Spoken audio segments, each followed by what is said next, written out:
Hello friends, मैं हूँ आपका दोस्त रश्मेडी। स्वागत है आपका आपके अपने यूट्यूब चैनल मूवी मार्केट कुछ बातें देश की भी में। और आज हम बात करेंगे अर्नब गोस्वामी के गिरफ्तारी के पीछे के सच के बारे में।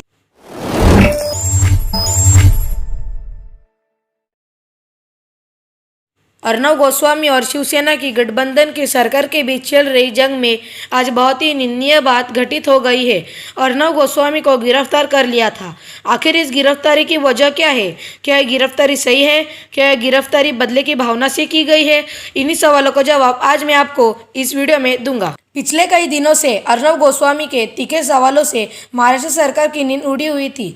ऐसे में सरकार की ओर से अर्नब गोस्वामी को रोकने के लिए कई सारे प्रयास किए जा रहे थे। फिर वो महाराष्ट्र के सरकार की ओर से सारे केबल ऑपरेटर्स को चिट्ठी लिखकर अर्नब गोस्वामी का चैनल रिपब्लिक भारत का प्रसारण को बंद करने की कोशिश हो, या फिर टीआरपी घोटाले के नाम पर किए गए एफआईआर में रिपब्लिक भारत चैनल का नाम ना होते हुए भी रिपब्लिक भारत को बदनाम करने की कोशिश हो।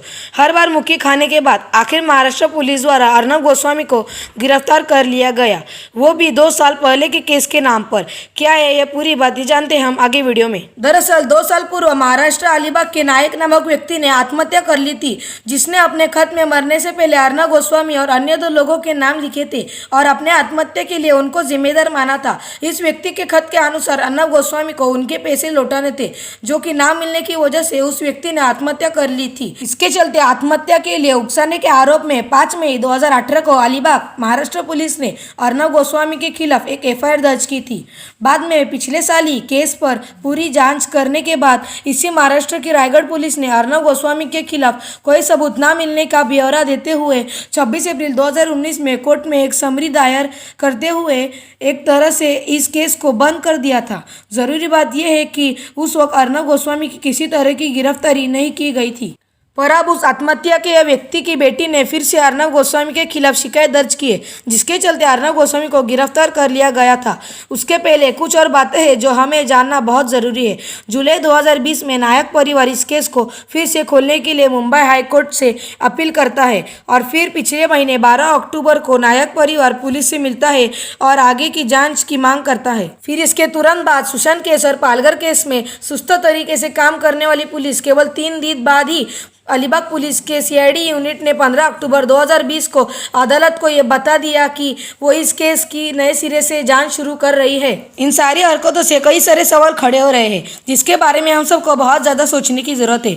1 साल पहले पुलिस ने जिस केस को ये कहते हुए बंद कर दिया था कि इस केस में हमारे पास अर्नब गोस्वामी के खिलाफ कोई सबूत नहीं है, ऐसे में आज जब अर्नब गोस्वामी अपने सवालों से महाराष्ट्र सरकार को घेर रहे थे, ठीक उसी वक्त पुलिस को अर्नब गोस्वामी के खिलाफ ऐसा क्या मिल गया कि उनको सीधा गिरफ्तार कर लिया गया। अर्नब गोस्वामी जैसे प्रतिष्ठित व्यक्ति की जांच उसे कानूनी तरीके से नोटिस भेजकर की जा सकती थी, पर बिना किसी नोटिस के सीधा गिरफ्तार कर इस तरह की जांच क्यों? जांच के दौरान अर्नब गोस्वामी को अपने वकील से बात करने का मौका न देते हुए इस तरह की जांच क्यों? ये सारी चीज़ें देखने के बाद ये क्यों ना कहा जाए कि यह सरकार बदले की भावना से काम कर रही है। क्या सरकार के खिलाफ आवाज़ उठाने पर और सच को सामने लाने की कोशिश करने पर इस तरह बदले की भावना से काम किया जाएगा? आज ये सवाल सभी के दिल में आ रहा है। संजय राउत जी कहते हैं, ठाकरे सरकार बनने के बाद से हमने कभी बदले की भावना से काम नहीं किया। तो कंगना रनावत का ऑफिस पर बुलडोजर चलाना और अर्नब गोस्वामी को रोकने की कोशिश करते हुए आखिर आज उन्हें गिरफ्तार कर लेना क्या है? महाराष्ट्र की और देश की जनता इतनी मूर्ख नहीं है कि इन बातों को समझा ना जाए।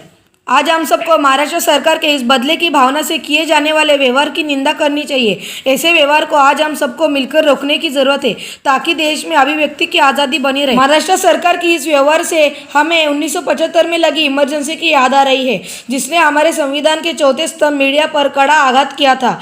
आज महाराष्ट्र सरकार के इस व्यवहार को मैं आपातकालीन समझता हूँ। साथ ही मैं अर्नब गोस्वामी की इस गिरफ्तारी की पूरी तरह से निंदा करता हूँ। दोस्तों, आप क्या सोचते हैं, ये हमें नीचे कमेंट बॉक्स में ज़रूर बताएं।